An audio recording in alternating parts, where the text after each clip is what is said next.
You are listening to Gone But Never Forgotten. Our topics can include, but are not limited to, murder, sexual assault, graphic and gruesome details, and more. These topics are adult in nature and are not meant for everyone. Listener discretion is advised. On November 9th, 1996, a mother was sitting at home with her sister as her three sons were having a scheduled visit with their non-custodial father in Torbay, Newfoundland, Canada. Around 8:30 p.m., he would give her a call and let her know that he would not be returning the children home to her, their custodial parent, that night. Now, nearly 25 years later, she has not heard from or seen her ex-husband or her three children since. Hello, and welcome to episode 14 of Gone But Never Forgotten, the sad story of Adam, Trevor, and Mitchell O'Brien, and the mystery surrounding whether or not they may still be alive, and if so, where they might be.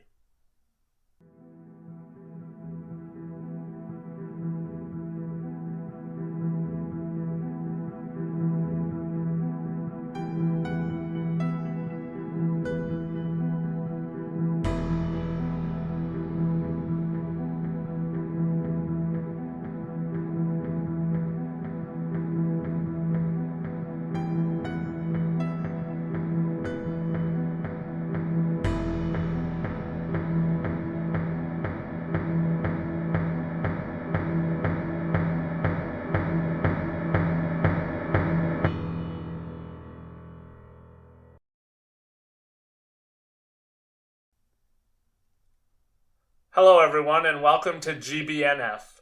Thank you for listening. We appreciate it and appreciate you, as always. After last week's longer episode on Barry and Honey Sherman, this week's episode will be a return to our usually slightly shorter format.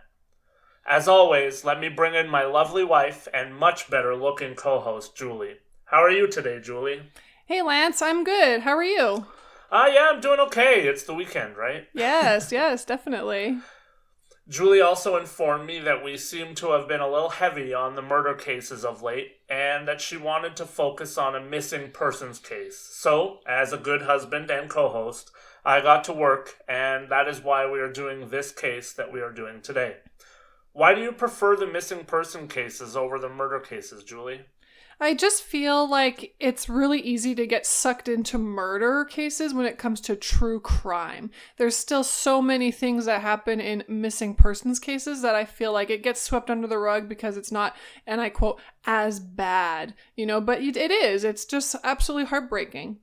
Yeah, I guess for me too, I have to agree. I do like the missing person cases. Obviously, there's a little bit more meat on the bone, so to speak, when you're talking about a murder case, because generally there's a little bit more information out there. Mm-hmm. And I mean, at least when you have a missing persons case, there's still that hope that maybe definitely. that person is still alive. You're not talking about someone who 100% is not with us anymore. Yeah, definitely.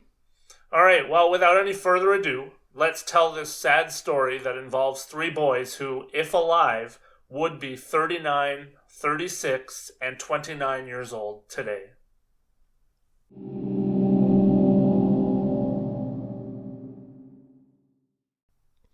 Torbay, Newfoundland is a small town located on the eastern side of the Avalon Peninsula in Newfoundland and Labrador, Canada.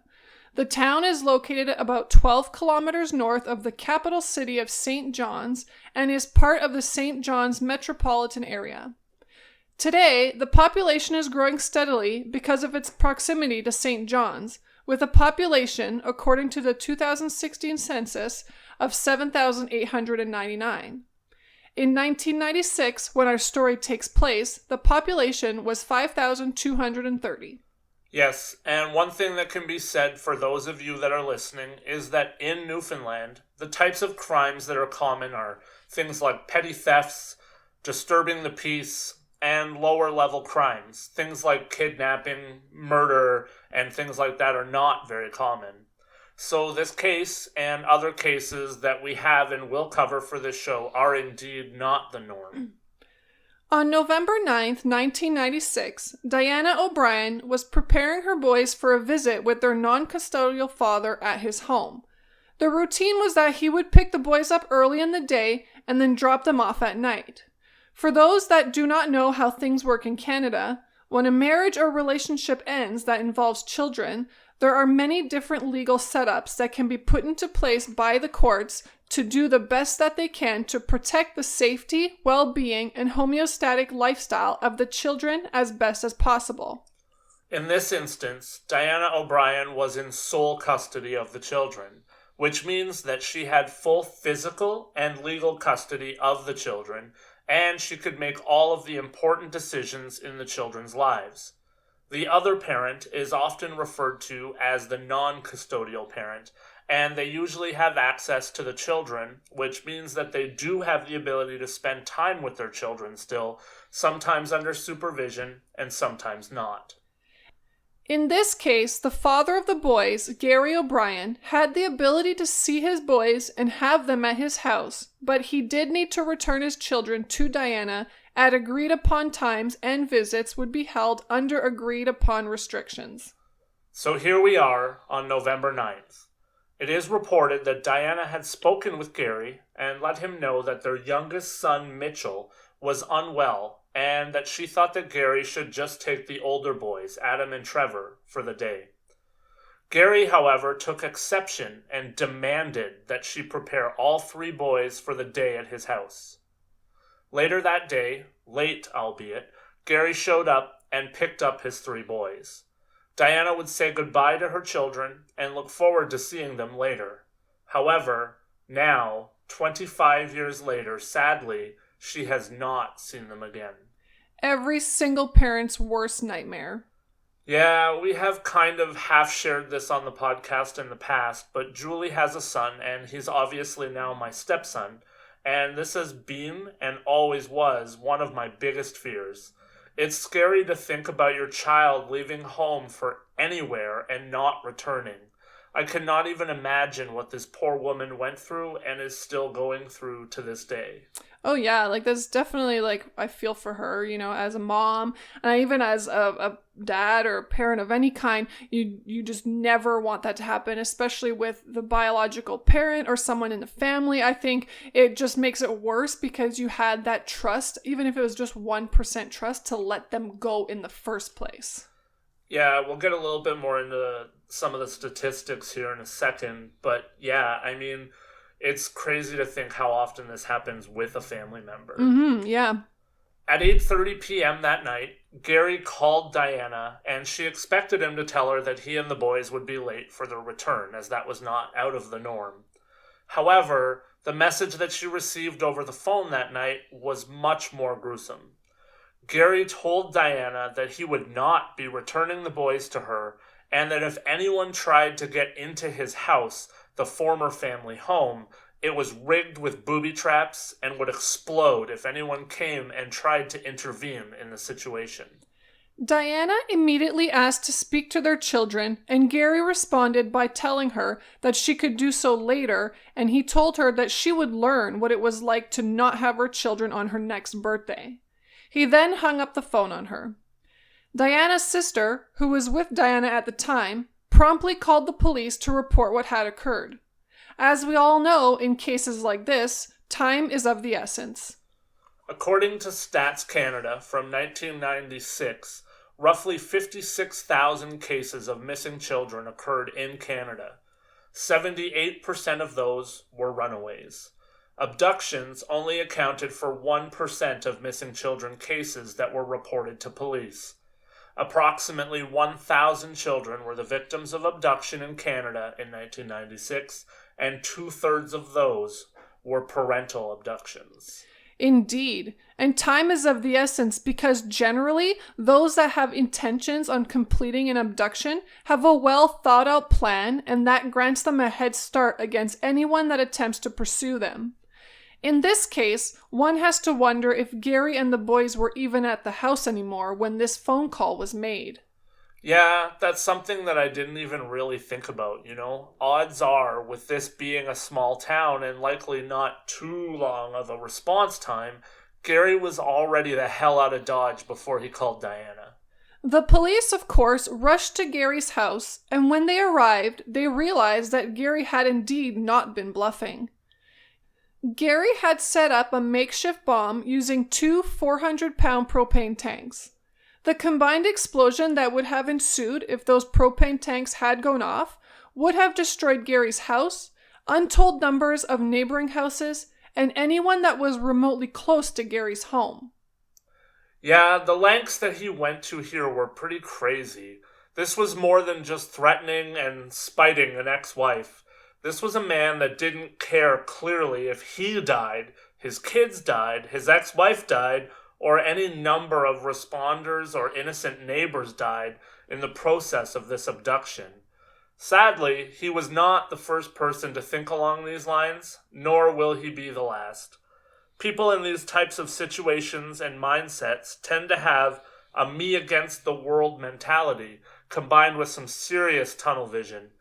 Any means justifies the end.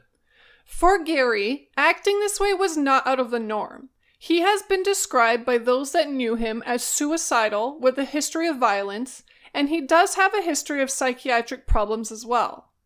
Diana describes her ex-husband as unstable, introverted, and resourceful. So this is the type of guy that police were after and dealing with. To say that he was unpredictable would be an understatement. Back to those bombs. Diana told the media that the police said that if anyone had so much as rang the doorbell of the house would have exploded. Diana, who has recently remarried and goes by Diana Saunders, says that she believes that the explosives were simply a red herring meant to delay and mislead investigators. She too believes that Gary and the boys were long gone by this point. The kidnapping of the three boys made international headlines and the hunt was on. Gary Joseph O'Brien was wanted and was an internationally sought suspect who had been charged with abduction, setting traps likely to cause bodily harm, breaching undertakings, and breaching recognizance. I want to pause here and really get into the emotions of what situations like this cause for victims and for families of victims. I feel like that is something that's left out far too often in stories like this, and we focus more on the suspect. Diana, still, 25 years later, has not given up hope that her children are still alive and well. Diana has said that for 5 years of her life, she just shut herself away from society. She said that even the sight of a children's toy could be enough to trigger a breakdown, and who could blame her? Yeah, like I said earlier, I can't even imagine what this poor woman was going through. She said, quote, "You have your highs and your lows, your good days and your bad days. Every time there is an occasion, for instance, like Mother's Day, I didn't leave my house. I would literally sit by the phone, and I did that for all occasions, even their birthdays," unquote. Over the years, Diana sought professional help and spent her time getting involved with organizations that focused on missing children cases. Back to our story. Gary was believed to have been driving a gray 1989 Ford Tempo with the license plate AMX635. About a year after the abduction, the vehicle's engine would be found at the bottom of Flat Rock Cliff in Redhead Cove on the east coast of Newfoundland. This was approximately 10 kilometers from where Adam, Mitchell, and Trevor were abducted. The engine's serial number was a match for Gary's vehicle. Even though this would be heartbreaking to find out and would definitely cause doubt, Diana, who knew Gary well, believed that this too would have been Gary trying to lead investigators astray. Sadly, when you read that, you do have to wonder if this is a case of a mom who's just holding out every single piece of hope that her children were and are still alone. I definitely agree. However, the rest of the car nor bodies were ever recovered, so it is definitely not outside the realm of possibility that this was a planned decoy by Gary. And more evidence, in fact, come to light in the form of an anonymous tip. That's right. And this so-called anonymous tip makes things even more haunting in my mind. In 1998, a woman from Thunder Bay, Ontario, would call police and tell them that she believed that she had babysat the boys for Gary. She knew intimate family details, including nicknames for the boys that had never been published. The tip was believed to be credible, but because it was anonymous, it could never be substantiated. However, investigators do consider Thunder Bay, Ontario to be the last known whereabouts of all four. Police would try tirelessly to make contact with the woman and find out who she was, but were never able to, and her identity and whereabouts remain unknown to this day also. Sometimes I wonder if listening to and taking in all of the true crime that I do really messes with my head, and that I just don't trust anyone, or if I'm just wise to the twisted and sick things that people like this are capable of. But part of me wonders if this was just a case of Gary twisting the knife a little further into the wound. I mean, part of what he said to Diana was that she should learn what it was like to have a birthday, her 40th birthday, without her children. He definitely was vindictive, and what better way to give someone hope and bring everything back to the surface than to have an anonymous tip come in. Yeah, I mean, if you were this woman and you figured that you could potentially return 3 boys to their mom and help catch a suspect, why wouldn't you? Yes, that is what I think too. Definitely a strange turn in the case. I guess there is always the chance too that Gary could have found out that this woman called the police. Without the police knowing who she was, something could have happened to her as well. So many possibilities, and sadly the one that never came to fruition was the return of these boys to their mom. And of course, as I said, so many turns in this case. Even the family is divided on what happened and where Adam, Trevor, Mitchell, and their dad could be. Yes, Gary's sister believes that her brother and nephews are all deceased. Other family members, especially Diana, believe that the boys are alive and well. She believes that situations may have arisen that would make it impossible for her boys to get in touch with her. One of the ideas that has some legs is that she believes that perhaps the 4 of them wound up on some religious commune away from society at large and away from technology. Diana also believes that the boys could have been brainwashed and led to believe that their story was different than it really was. The idea of brainwashing is definitely something that I admittedly don't know too much about, but one that comes up often in cases like this. I always find it more confusing than anything, especially in situations like this one. I mean, we have all heard stories and know that things like this are possible, but the reality is that Adam and Trevor were relatively old at the time of their abduction. So unless they were fed lies over time that just settled in about their mother, perhaps something like she had died, I don't see how they would completely forget about home and mom and all of those things. The reality, though, is just that you never truly know. What we do know is that the National Center for Missing and Exploited Children have created multiple age-progressed photographs of the boys, with the last ones being made in 2017.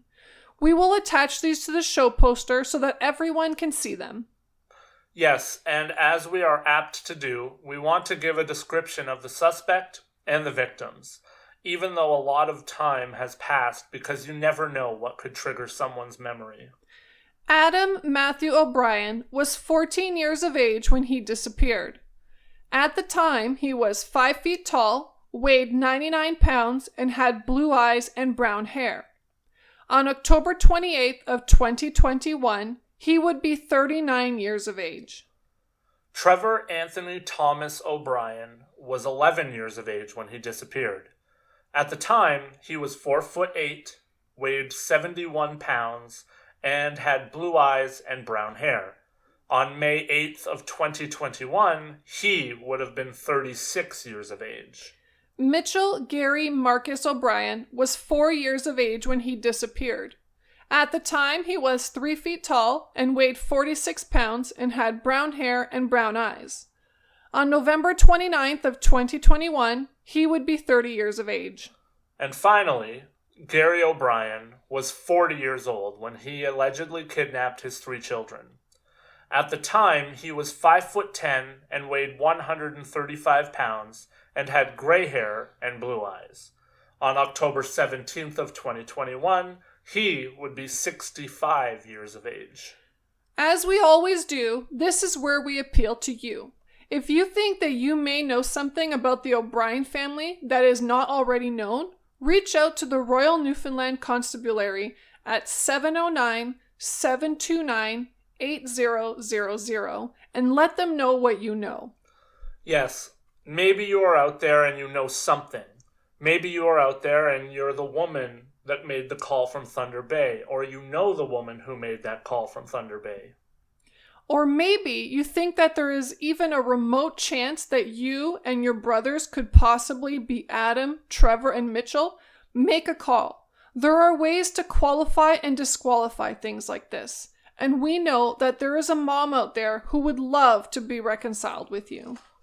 Yes, as always, that is our goal. We hope that in some way, shape, or form, this episode will find someone who knows something, and we can be some small part of an open case being closed. That would be amazing. Well, sadly, that is all that we have on the O'Brien boys up to this part. Hopefully, we can update this case down the road and tell a wonderful ending to a tragic story. What did you think of this case, Julie? It's interesting for sure. It's sad because, again, it's, a married couple that divorced and the children are suffering from the consequences.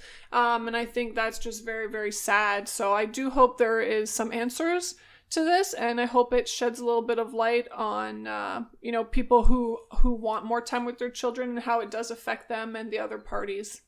Yeah, I actually find the missing stories to be the most heartbreaking and the hardest because obviously, I'm a true crime guy.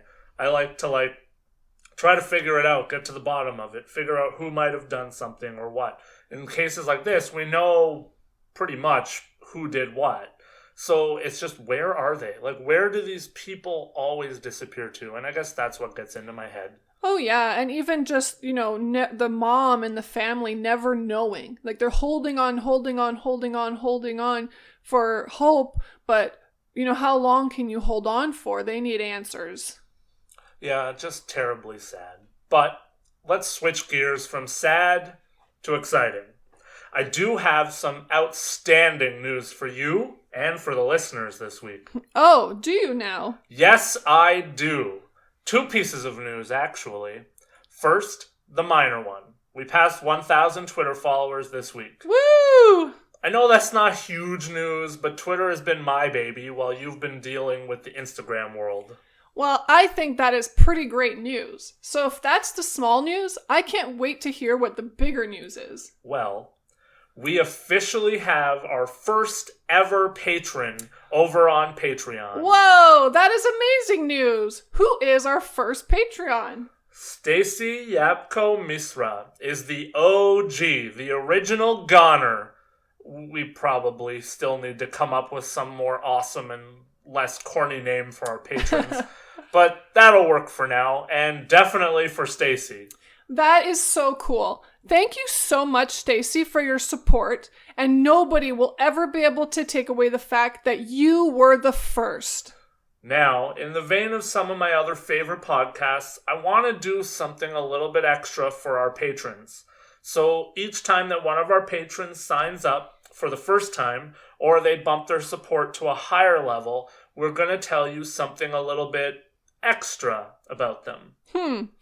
What do you think Stacy is usually up to when she listens to Gone But Never Forgotten? Well, I did some nosing around, and I did see that Stacy is from Wisconsin. I think that she likes to listen to us while she finishes a hard day at work with a bowl of her favorite ice cream. Ice cream, eh? Why ice cream? Well, I read somewhere that Wisconsinites eat 21 million gallons of ice cream every year.